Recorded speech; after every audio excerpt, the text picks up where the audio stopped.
Good afternoon, ladies and gentlemen. Welcome to the Changemakers session.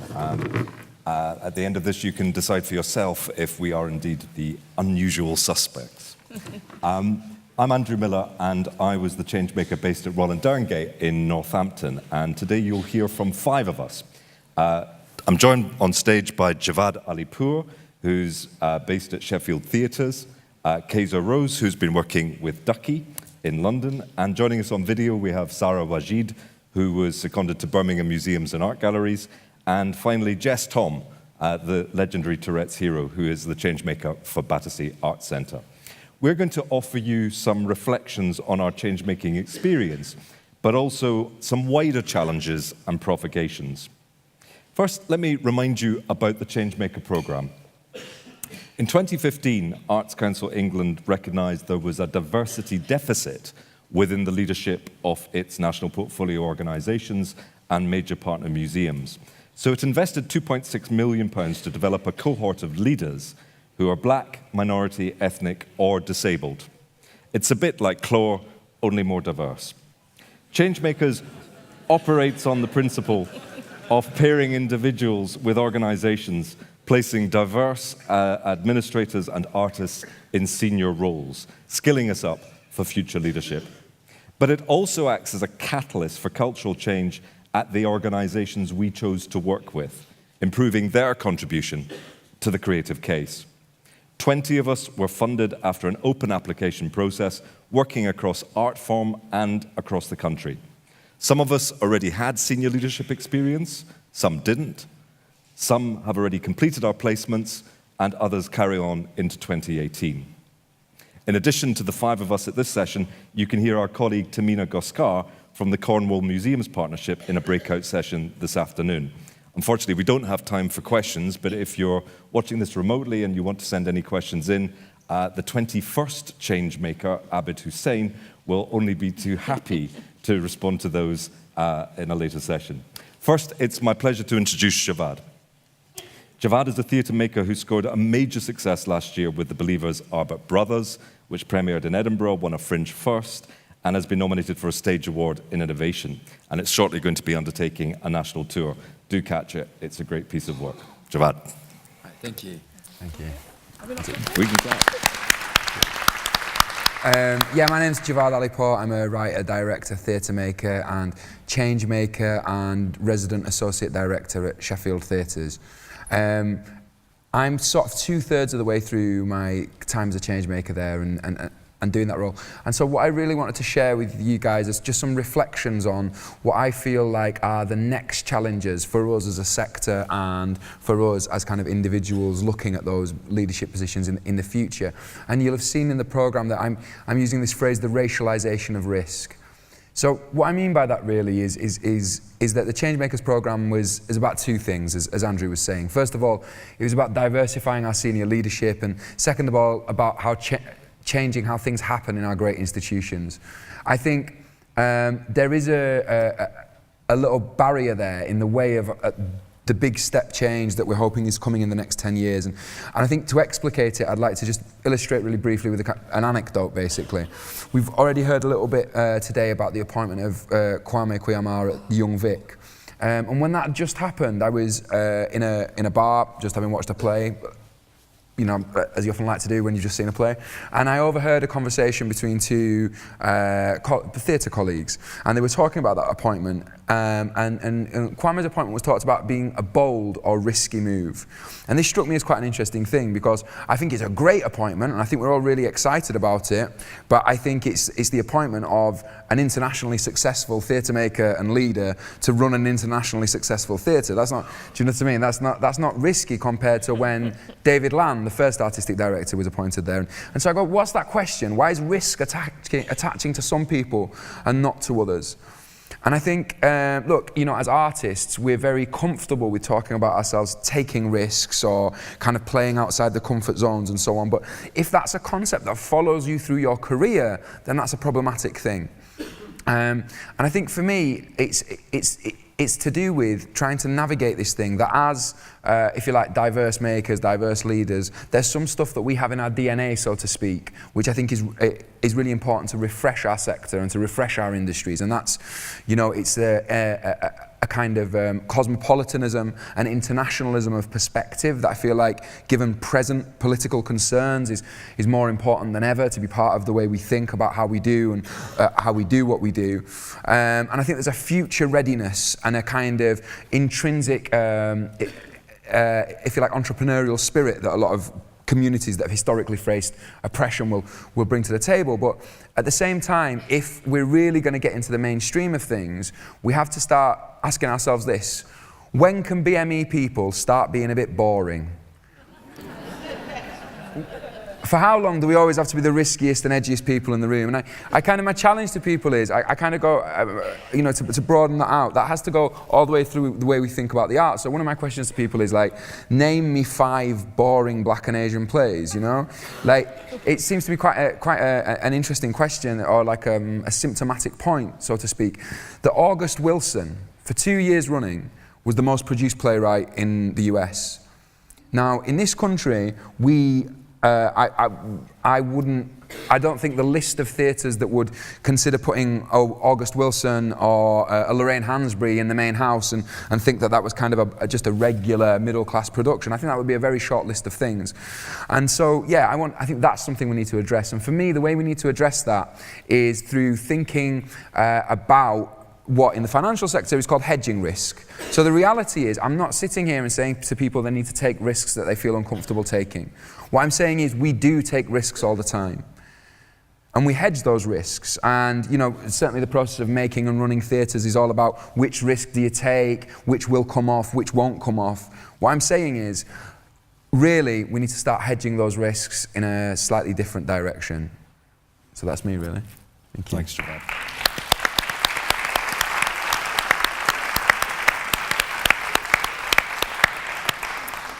Now we move to video. Sarah Wajid spent 2017 as a senior curator with Birmingham Museums and Art Galleries. And here she's going to tell us about the changes she made in Birmingham. Hello, I'm Sarah Wajid, Head of Interpretation at Birmingham Museums and Art Gallery. This is my last day at the museum and on the Changemakers programme. It's been absolutely phenomenal for me. I'm standing here in The Past Is Now, the exhibition I've been working on this year, and I came here to do a project that would be a game changer for the museum. What I didn't anticipate was this exhibition has been a game changer for the whole museum sector. Since it opened, audiences have been beating the path here, and so have our fellow museum workers, not just in this country, but from overseas. When I came here, I thought, this is an amazing opportunity. We're going to be able to take some risks. We can risk failure, which is the key ingredient of all really brilliant projects and creative endeavours. And so I was full of hope that we would make a very special exhibition.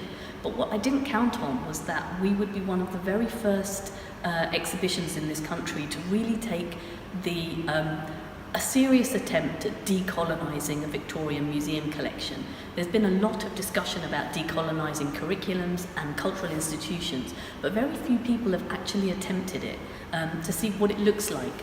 A lot of academics talk about it, a lot of theorists talk about it, and museum practitioners write about it. But here we've really done it.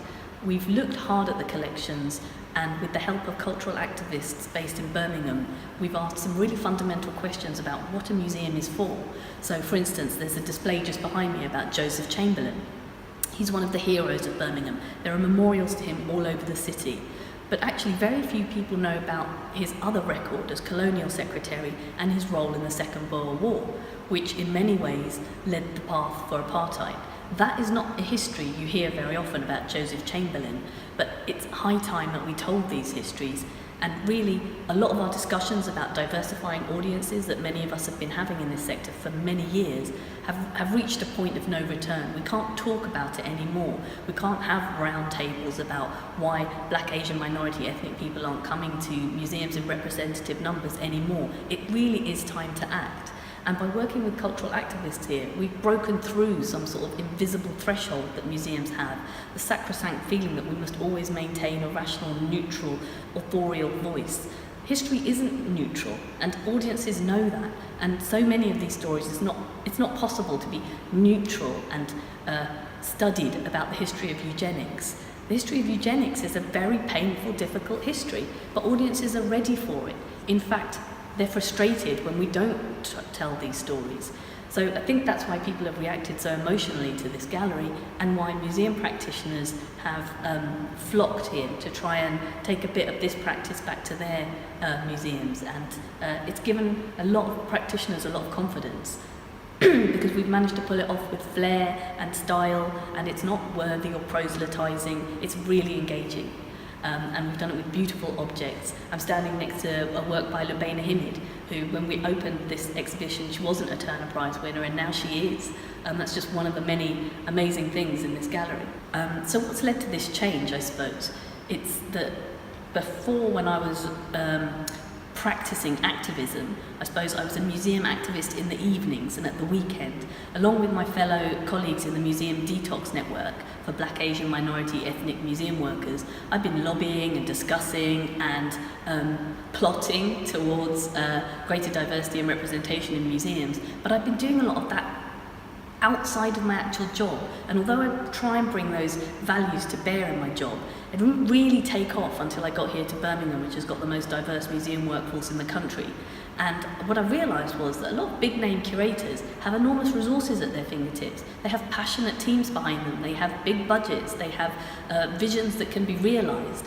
And once I had all those things in place and the permission to fail, I think I've really made a breakthrough here with this exhibition and learned how to lead a team in a new way. And I suppose that's the change for me as a leader. And what I see happening in the future in my next role as Head of Engagement at the Museum of London, a role that I would never have been able to get or step up to until I'd spent this year as a change maker, is that I'll bring that same spirit with me there. I don't have to have an official tag as change maker to be a change maker. I feel now I can see myself as a future museum director. If not me, then who? And that's not something I would have said a year ago. And I feel like I have come to understand something about leadership and authority from the inside in a way that you can only do when you've been given that position of responsibility.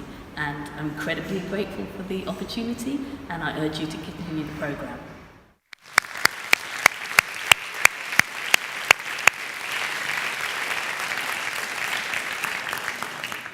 Zara was very sorry she couldn't join us today, but she's actually taking her first day in her new role at the Museum of London.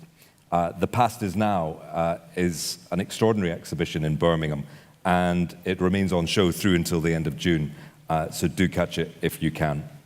Next we hear from Kaiser Rose, who's been the changemaker based at Ducky in London and is going to offer us an LGBTQ+ perspective on changemaking. Kaiser. Thank you.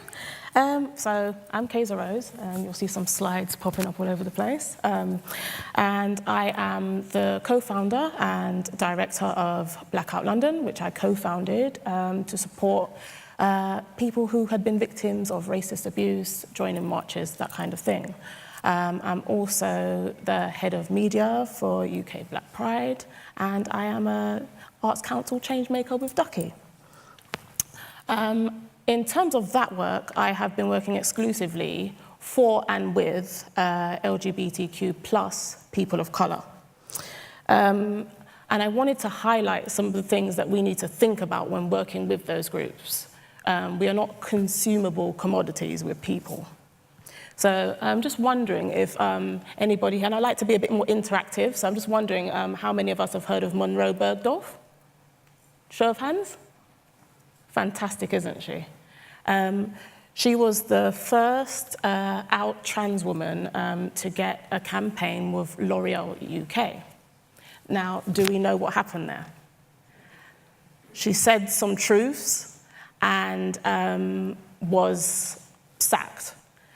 Now, the thing to think about is not her telling the truth and her being sacked, but the disgusting, transphobic, racist abuse that she received after that. The fact that trans people are targeted, and especially trans people of colour. So if we're speaking about marginalised groups, we need to think about the marginalised groups within those groups. So those are some of the things that she dealt with, being called a man, being called a bloke, and not actually focusing on, if you want to debate with people, that's fine, but we're not talking about abuse here, that's disgusting. Travis Alabanza, does anybody know who that is? So Travis tried to go into the women's changing rooms as a trans person who is not medicated, and was stopped and shamed and suffered horrendous transphobic abuse afterwards. And these are some of the things that we need to remember when we're working with marginalized groups, especially LGBTQ people plus of color, because these are some of the things they have to go through before they get to your event, before they get to your space, before they're even hired. Has anybody heard of Phil Opoku-Gaima? She is the co-founder and director of UK Black Pride. Well, I'll leave you guys to search what UK Black Pride is, as we don't have time to go into the particulars. But again, she turned down an MBE and subsequently had... Okay. I didn't have this before, so let's speed this up. Okay, so here are some of the examples of the transphobic abuse that Monroe received. Let's take a minute for that to sink in, because these are real people.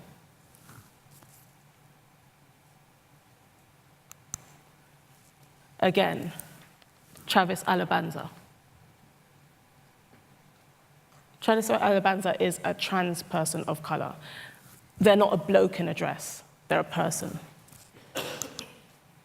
Again, Phil, Diane Abbott, high-profile black women who have been racially abused online, in person, and it continues. So what am I highlighting here? Transphobia, sexism, racism, homophobia. So when we're asking people of color who are from these groups to participate in our shows, our spaces, hiring them, think about their safety on the way there. Think about factoring that cost into your budget. Okay, this is the fun part. Okay, so don't have a trans person as a token on your panel. They're a real person, they have real experiences. Don't send that friendly message trying to pick our brains. Pay us for consulting. And ultimately, think and listen. So what can we do to change this? That's actually a question for you guys. Do we want change, or are we just speaking about change? Thank you.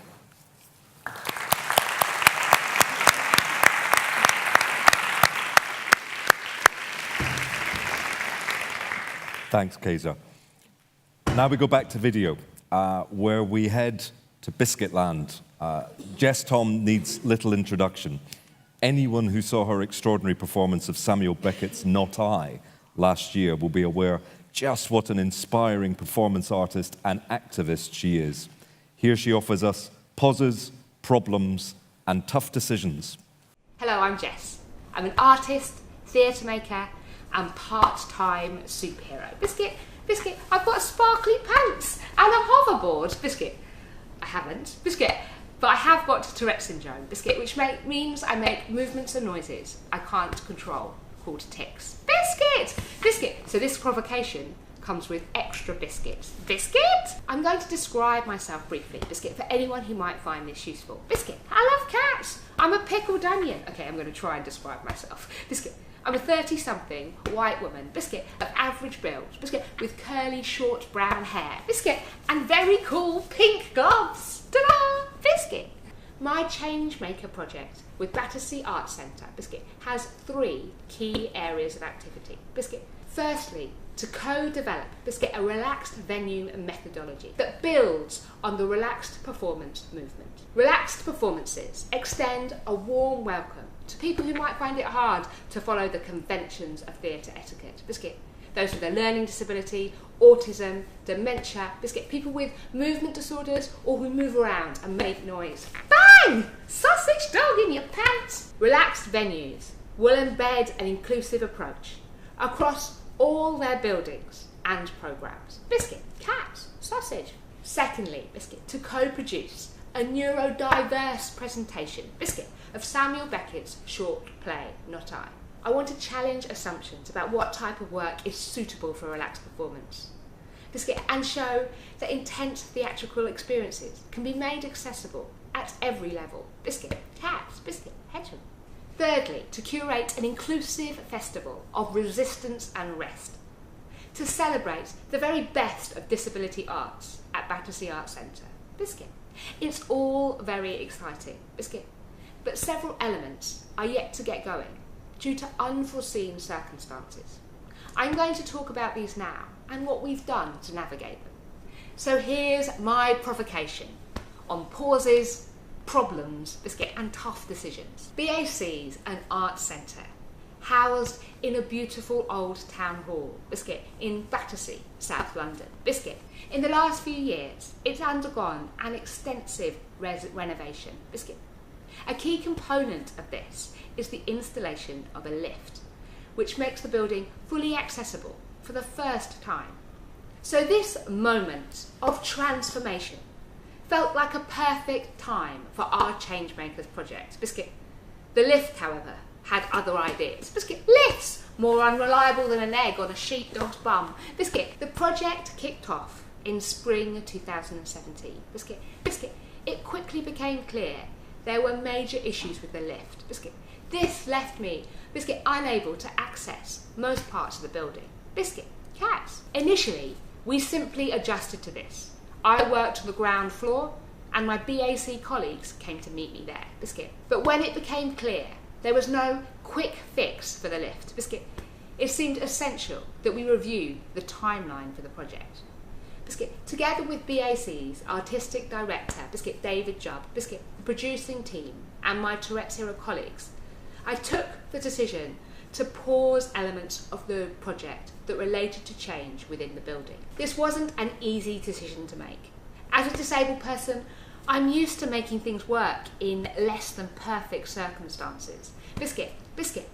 But making institutional change, biscuit, in an institution I couldn't fully access, felt like one adjustment too far. I didn't want to start the project, build enthusiasm within the team, and then have to stop. I also felt a responsibility, biscuit, to embody the change I wanted to see. And working separately to my non-disabled colleagues was not part of this vision. While this situation was difficult, I was well supported with the decision-making process. Biscuit. I could have felt pressured by BAC or ACE to continue with the original timeline of the project. The flexibility of all the stakeholders involved helped me reach a decision that was in the, biscuit, best interest of our shared aims. In the meantime, biscuit, we were able to get on with the production of Not I. Biscuit. This was possible thanks to the support of the National Theatre, biscuit, and the Albany, biscuit, who provided accessible working space for our R&D. In many ways, these unplanned collaborations actually strengthened the production. The change in timescale, biscuit, has actually worked better for my current state of health too, biscuit.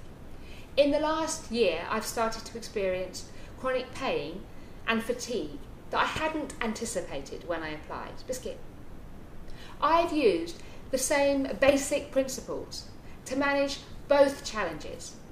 These are open communication and honesty. BAC were open and honest, biscuit, about the problems with the lift. Biscuit.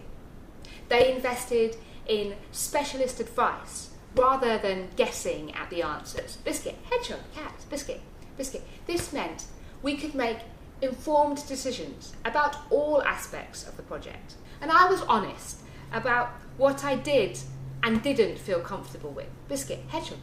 Open communication was key to managing challenging situations. Making the right adjustments. I often talk about how adjusting your surroundings to meet your needs can be both transformative and essential. I've advocated strongly for making reasonable adjustments, biscuit, and speaking up if something isn't working for you. But in the last year, I've come to realise that it can be easy to adjust to a bad situation rather than making the adjustments needed to make it less bad. Biscuit. For change to be positive and sustainable, Biscuit, we have to make the right adjustments. Biscuit. Cats. Beans. Timescales based on need. It's all too easy to feel bound by the outcomes and timescales outlined in a funding application. Biscuit. Responding to changing circumstances and making decisions based on the needs and opportunities of a project is crucial. At times, balancing the expectations of stakeholders can be tough, Biscuit, but being realistic and reflective ultimately leads to stronger outcomes. Biscuit. Hedgehog. My Changemaker project has stretched from 18 months to 2.5 years. Biscuit. But I wouldn't want it any other way. Creating change in the real world means being responsive to problems. Biscuit. Knowing when to plough on, but also when to pause. Biscuit. Hedgehog. Biscuit. Cats.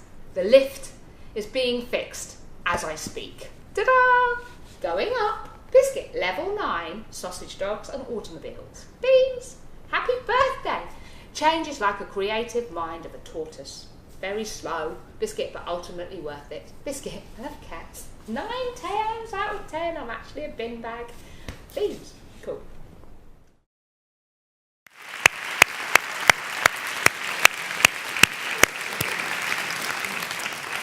The very brilliant Jess, Tom. She's right about the lifts. And now it's my turn. And I've just got to say how magical it is to be appearing here today at Nottingham Playhouse on the set of Cinderella, of the pantomime, which has been designed by my partner, Tim Meacock, for the last decade. So finally appearing in his panto somewhere. I'm delighted to have been one of the changemakers, working with Royal and Derngate and their brilliant Chief Executive, Martin Sutherland, who kept the lifts going. I believe we both, organisation and individual, learned from each other, and there will be long-lasting impact. My role will partly be judged by what I go on to do next after my year in Northampton, and I'm inspired to make wider changes to ensure the arts remains a fertile environment for inclusivity. If you are disabled, change-making goes with your territory.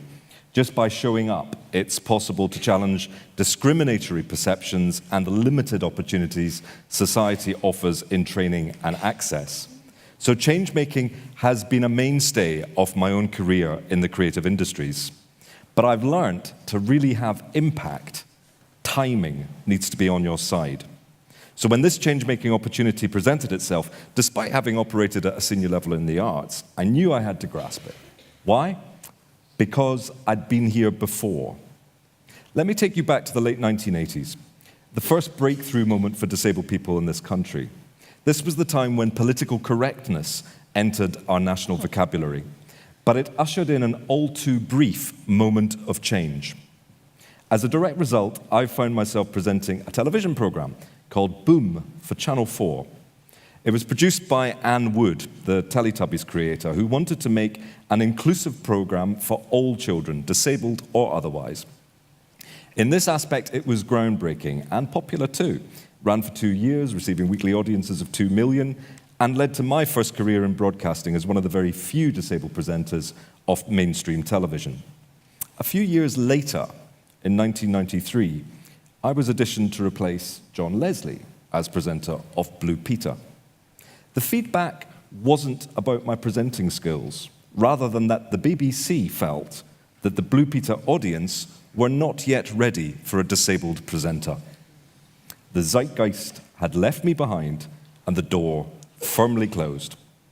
In truth, the BBC and other broadcasters thought that they'd done disability, fixed it, and moved on. Their complacency meant it would be another 20 years before we began to see disabled people regularly on mainstream TV again. No question, we're in the midst of another breakthrough moment here in the arts. We're witnessing disabled artists and disabled-led organizations being mainstreamed. The levels of participation in disabled audiences reach record levels. There's never been a better time to be disabled in the arts. So it's perhaps an apt moment to reflect on why there are so few of us working in, never mind leading, the arts. All the UK's arts councils report dismal disability employment and governance statistics. These figures hover around 4%, even although disabled people make up 19% of the national workforce. The numbers are worryingly low, set against comparable sectors such as broadcasting and education. Whilst nearly all our performance venues, museums, galleries are now accessible to disabled audiences, I would estimate, from my own experience of working in the arts sector, that up to 30% of NPO's premises, stages, and offices are inaccessible, and thereby denying disabled people employment opportunities.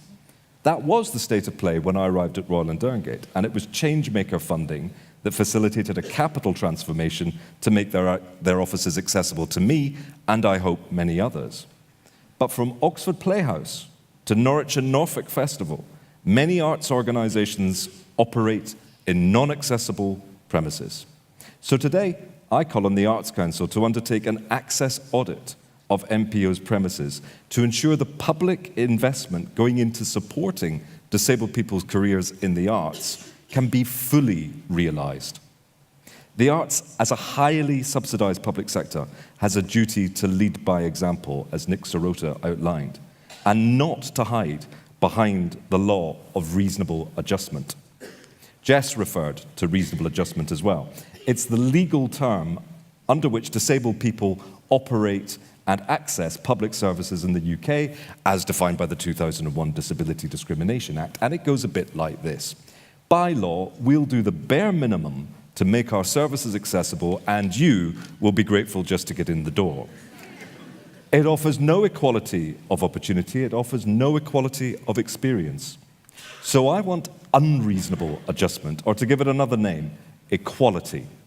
I should expect to attend any funded arts event my able-bodied peers can, experience it in the same way as everyone else, and I should be able to work in or lead any arts organisation for which I'm suitable without having to negotiate access. An essential first step for the arts to achieve this vision is to diversify our boards. I've seen firsthand through my own roles on boards of culture organisations how meaningful change becomes eminently possible through having a voice at the point of decision making. We need to do this because whilst there are moments of change, our society is not always progressing. Anyone who attended No Boundaries last year in Hull will not forget our friend Jess Tom's harrowing account of being verbally abused on a bus in London. Reported hate crimes against disabled people rose 400% last year. We also live in a time when public figures who have deployed their caustic wit against wheelchair ramps in schools can be appointed, however fleetingly, to public bodies. So I would encourage delegates here and those watching remotely to demonstrate leadership by thinking of what unreasonable adjustments you and your organisations can make that will make discrimination, poor training, and rubbish access for disabled people in all areas of your operations banished to the past. Life experience as a disabled person provides you with a range of different abilities, and isn't that what the arts thrives on? We are in the midst of a fleeting moment of change, and it's vital we grasp its opportunities before the door closes again. Thank you.